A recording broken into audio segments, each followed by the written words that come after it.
What if the most useless man in the room suddenly became the most dangerous weapon in the city? Not a hero, not a chosen one, just a broke middle-aged security guard who abandoned his family and one day drank the wrong water. Within hours, objects start moving on their own. Within days, corporations panic, and before he understands what's happening, the people who destroyed his daughter's life come back for her.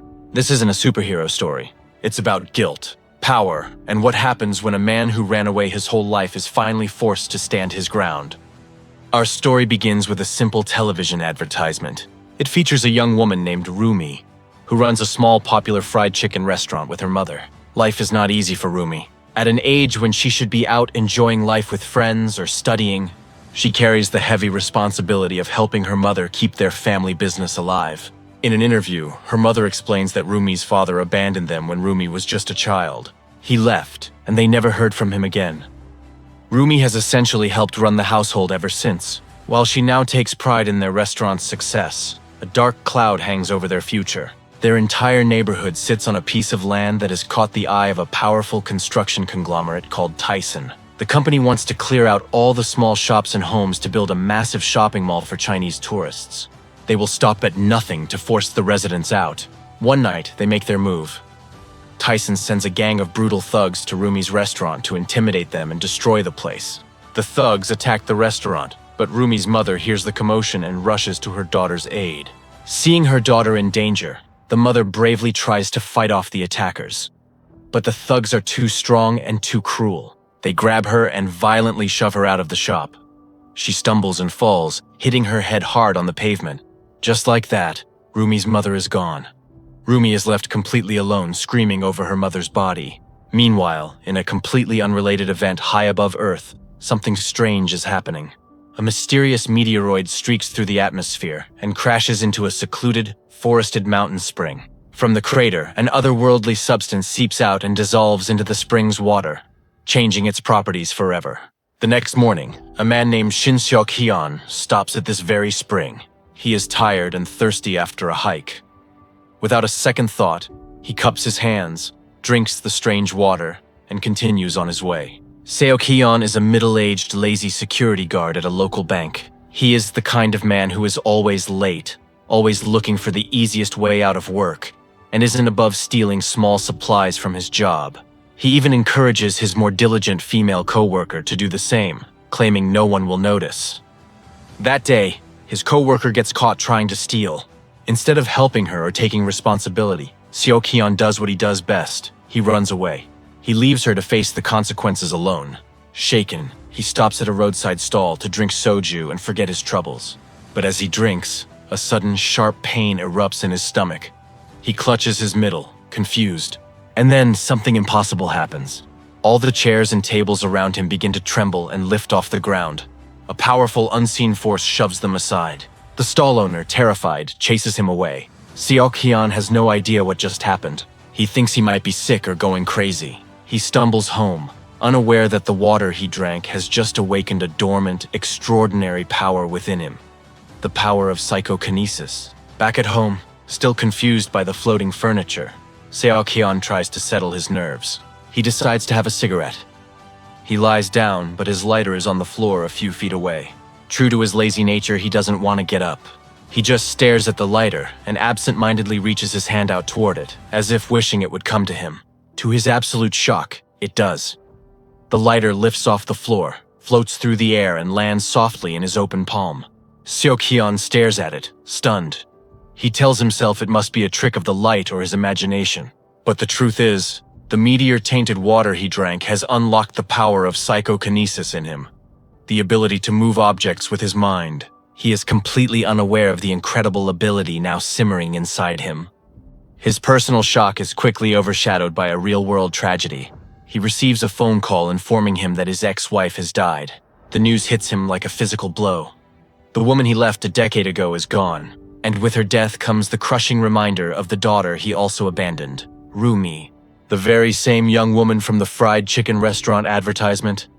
He hasn't seen her since she was a child. Filled with a guilt he has long suppressed, Psychokinesis travels to Seoul the next morning to attend the funeral. He arrives as an outsider, a stranger. He doesn't even recognize his own grown-up daughter in the crowd of mourners. When they finally come face to face, the reunion is cold and awkward. Rumi is grieving, and the man before her is not a father, but a ghost from a past she has tried to forget. As they talk, the atmosphere turns from sorrow to fury. The very same Tyson Corporation thugs who caused her mother's death have the audacity to show up at the funeral. They are led by the company's slick, amoral lawyer and a senior executive. They have come not to apologize, but to offer a pitiful sum of condolence money, trying to buy their way out of responsibility. Seeing the men who killed her mother standing there, Rumi snaps. Her grief explodes into rage, and she lunges at them, ready to fight. Her friend, a kind young lawyer named 𝗟𝗓𝗄𝗯, holds her back. The Tyson lawyer coldly states that her mother's death was just a tragic accident, and that they are being generous with their offer. Enraged, Rumi snatches the envelope of cash and throws it directly in the lawyer's face.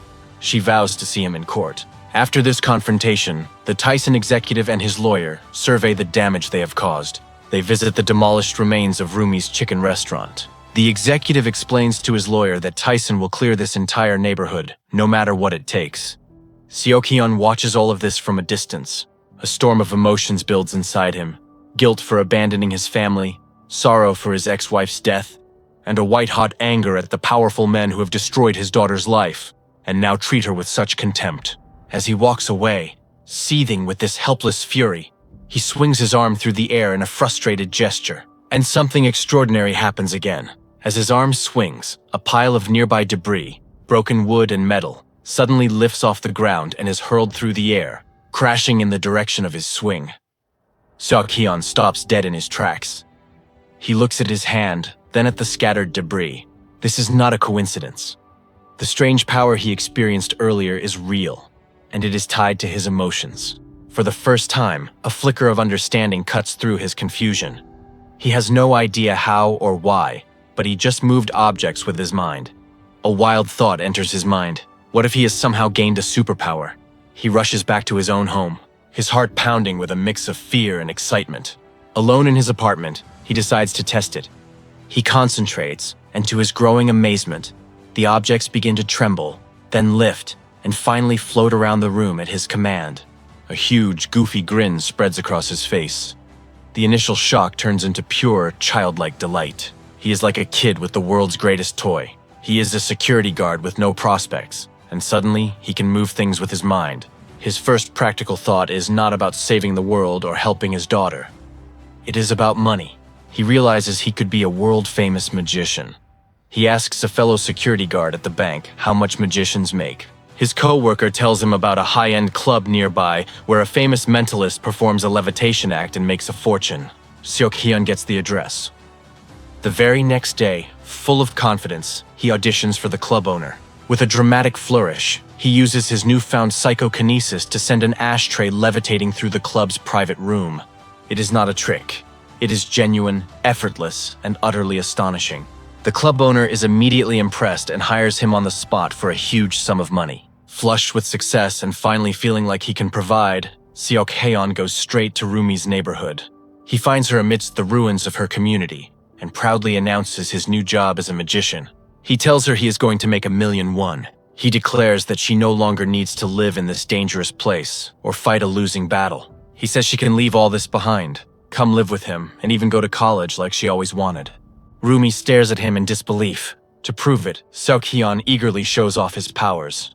Instead of being amazed, Rumi is furious. Her mother's funeral was yesterday, and her estranged father shows up talking about magic tricks and money. All her pent-up grief and abandonment erupts. She screams at him, asking if he has lost his mind. She throws his own past in his face. When she needed him as a child, he left. Now, when she has built a life and a community without him, he wants to swoop in and play the hero? She tells him the people in this neighborhood are her real family. They were the ones who supported her and her mother after he disappeared. 𝗟𝗓𝗄𝗯 tries to explain. He tells her that back then, he was deep in debt and being chased by loan sharks. He left because he was scared and thought he was protecting them from his mess. But Rumi doesn't want to hear his excuses. Her pain is too raw. She tells him to leave and never come back. Heartbroken and rejected, 𝗟𝗓𝗄𝗯 turns to go. But as he walks away, he sees a fleet of black SUVs pull up.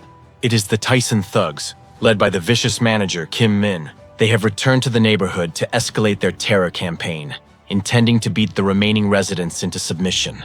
𝗟𝗶𝗀𝗀 watches as the thugs pour out of the vehicles and start violently pushing and attacking the defenseless shop owners and elders. His daughter is there, facing them down. All his guilt, his newfound power, and his paternal instinct surge at once. He can't walk away this time. He steps forward. As the thugs approach Rumi and her friends, 𝗟𝗶𝗀𝗀 raises his hand. With a focused thought, he unleashes his power. He doesn't just push the thugs, he uses the environment itself, and the gang members are lifted off their feet and thrown through the air like rag dolls. It is a chaotic, spectacular display of raw telekinetic force. The tide of the battle turns in an instant. Just as the last thug is sent flying, police sirens wail in the distance. The police arrive in force, breaking up the chaotic scene. Everyone involved, the Tyson thugs, the residents, and 𝗟𝗶𝗀𝗀, is hauled down to the police station. In the interrogation room, a detective shows 𝗟𝗶𝗀𝗀 a blurry cell phone video of the fight. The video is confusing. It shows thugs being thrown around by an unseen force. But it is impossible to identify who is responsible. Since there is no clear evidence and the story sounds ridiculous, the police have no choice but to release everyone. Walking back to the neighborhood, 𝗟𝗶𝗀𝗀 receives something he has never experienced before: gratitude. The shop owners and elders thank him sincerely for saving them. For the first time in his life, he feels like he has done something genuinely good. This, combined with his daughter's cold rejection, solidifies a new resolve in him. He makes a decision. If his daughter won't leave this place with him, then he won't leave her. He will stay and protect her and her community. To make good on that promise, he puts his powers to work in a spectacular way. Using the piles of scrap metal and debris left from the Tyson Company's demolitions, he concentrates with all his might, creating a towering, impenetrable wall that encircles the entire neighborhood. It is a defiant fortress, a clear message that the residents will not be bullied anymore. Meanwhile, at the sleek headquarters of Tyson Corporation, the ruthless Director Hong is furious. She summons the humiliated manager, Kim Min, for a lunch meeting that is really a dressing down. She berates him for his failure to clear the land. Kim Min, terrified, explains that there is a man with real superpowers protecting the area. Director Hong dismisses this with cold arrogance. She tells him not to worry about one man and to just get the job done. But she is not idle. She has already obtained the same blurry video of 𝗟𝗶𝗀𝗀's powers. Instead of hiding it, she weaponizes it. She leaks the video to the media, spinning a dangerous narrative. News outlets blast the story, not of a hero, but of a potential threat. They speculate wildly, with some even claiming 𝗟𝗶𝗀𝗀𝗀 is a North Korean spy sent with supernatural abilities to destabilize the country. Public opinion begins to turn against him. Director Hong then makes her next move. Using her immense influence, she has 𝗟𝗶𝗀𝗀𝗀 arrested on false charges of theft from his old bank job. While he is locked in a police holding cell, she pays him a personal visit. It is a chilling display of power. She calmly explains that she knows all about his abilities. She offers him a devil's choice. He can become her pet dog, using his powers for her company's benefit, or he can spend the rest of his life in prison as a lab rat, dissected by government scientists curious about his power. She also delivers a veiled threat against Rumi's life if he continues to interfere. She drops her business card on the bench and walks out, leaving him with an impossible decision. While 𝗟𝗶𝗀𝗀𝗀 is trapped, Director Hong unleashes her final solution. A massive police force, sanctioned by the now skeptical authorities, descends upon the neighborhood to carry out a forced eviction. They are met not with surrender, but with desperate resistance. Rumi and the other residents stand their ground, throwing rocks and fighting back with everything they have. The scene becomes a televised spectacle, with news helicopters circling overhead. In his cell, 𝗟𝗶𝗀𝗀𝗀 sees the live news broadcast on a nearby TV. He watches in horror as the police in riot gear advance on the barricades, and he sees his daughter at the front of the crowd, directly in harm's way.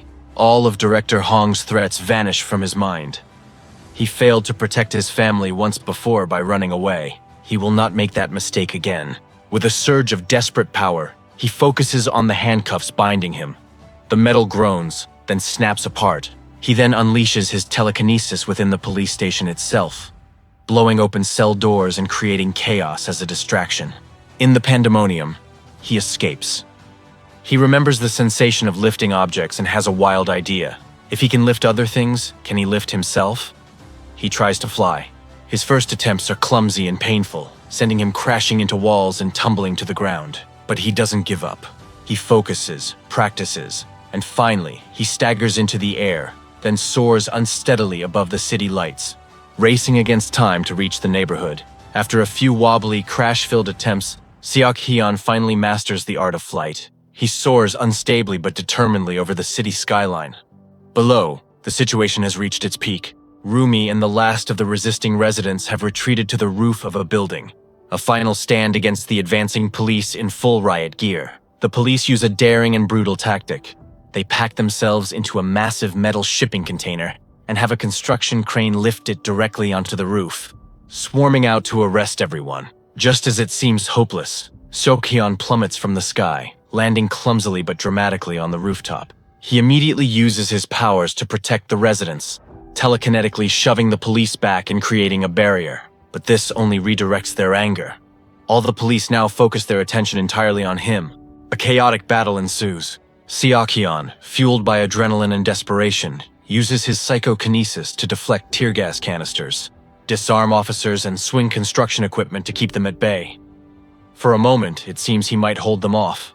Then, he sees a new danger. During the chaos, 𝗍𝗵𝗿 is clinging to the edge of the same heavy shipping container. She is trying to help a police officer who is about to fall. 𝗟𝗃𝗯𝘀𝗃's focus snaps to her. He uses his mind to grab the container, trying to pull it and his daughter to safety. But the container is immensely heavy, and his control is strained from the fight. He loses his grip. The container lurches. 𝗍𝗵𝗿 loses her hold and plummets from the roof. Without a second of hesitation, 𝗟𝗃𝗯𝘀𝗃 doesn't think. He acts. He leaps off the building after her. Tumbling through the air, he fights to control his fall, to fly not away but toward her. He manages to grab her in midair, wrapping her in a protective grip just before they would hit the ground. Using every last ounce of his power, he slows their descent on the street below. In that moment, cradling his saved daughter, he breaks down. He tells her through tears, "I thought I had lost you for good today." In that near-death experience, 𝗍𝗵𝗿 finally sees him not as the father who left, but as the man who just risked everything to come back for her. But the victory is short-lived. Looking at the swarms of police and the danger surrounding them, 𝗟𝗃𝗯𝘀𝗃 makes a conscious, heroic choice. He understands that as long as he fights, this war will never end, and more innocent people, especially his daughter, will get hurt. To end the violence and protect everyone, he surrenders. He walks toward the police with his hands raised. However, the vindictive Tyson manager, Kim-min, is among the officers. Seeing his chance for revenge, he steps forward and delivers a brutal sucker punch to 𝗟𝗃𝗯𝘀𝗃's stomach, knocking him unconscious before he can be formally taken into custody. 𝗟𝗃𝗯𝘀𝗃 is sentenced to 4 years in prison for the destruction caused during his escapes and the rooftop battle. The film then jumps forward 4 years. 𝗟𝗃𝗯𝘀𝗃 is finally released. Waiting for him outside the prison gates is not 𝗍𝗵𝗿, but her friend, the lawyer Young-soon. As they drive, 𝗟𝗃𝗯𝘀𝗃 nervously asks about 𝗍𝗵𝗿. Young-soon smiles and reveals that not only is 𝗍𝗵𝗿 doing well, but he and 𝗍𝗵𝗿 are now married. 𝗟𝗃𝗯𝘀𝗃 is initially shocked and a little hurt, but that quickly melts into a quiet, genuine happiness. He knows Young-soon is a good man who stood by his daughter when he could not. Young-soon drives him to the old neighborhood. The place is completely empty and cleared, a silent graveyard of their struggle. The public outcry from the televised rooftop battle was so great that the Tyson project was permanently shut down. The corporation's corruption was exposed, and they lost everything. Finally, Young-soon takes 𝗟𝗃𝗯𝘀𝗃 to a small, bustling alley. There, 𝗍𝗵𝗿 has started again. She has opened a new, tiny fried chicken restaurant called Super Chicken. When she sees her father, her face lights up with a warm, welcoming smile he has never seen before. The years of anger and distance have healed. She asks him for help during the busy lunch rush. 𝗟𝗃𝗯𝘀𝗃, grinning from ear to ear, gets to work. Not as a security guard, not as a magician, but as a father. He uses his psychokinesis not to fight or to show off, but to help his daughter's business. He effortlessly floats ice-cold glasses of beer from the cooler to waiting customers' tables. The customers cheer and 𝗍𝗵𝗿 laughs. 𝗟𝗃𝗯𝘀𝗃 has finally found his place. On IMDb, the film has an average rating of 6.0 out of 10, based on over 6.7 thousand viewer ratings. We hope you enjoyed this movie explanation. If you did, please share it with your friends and subscribe to our channel for more content like this. Thank you for watching.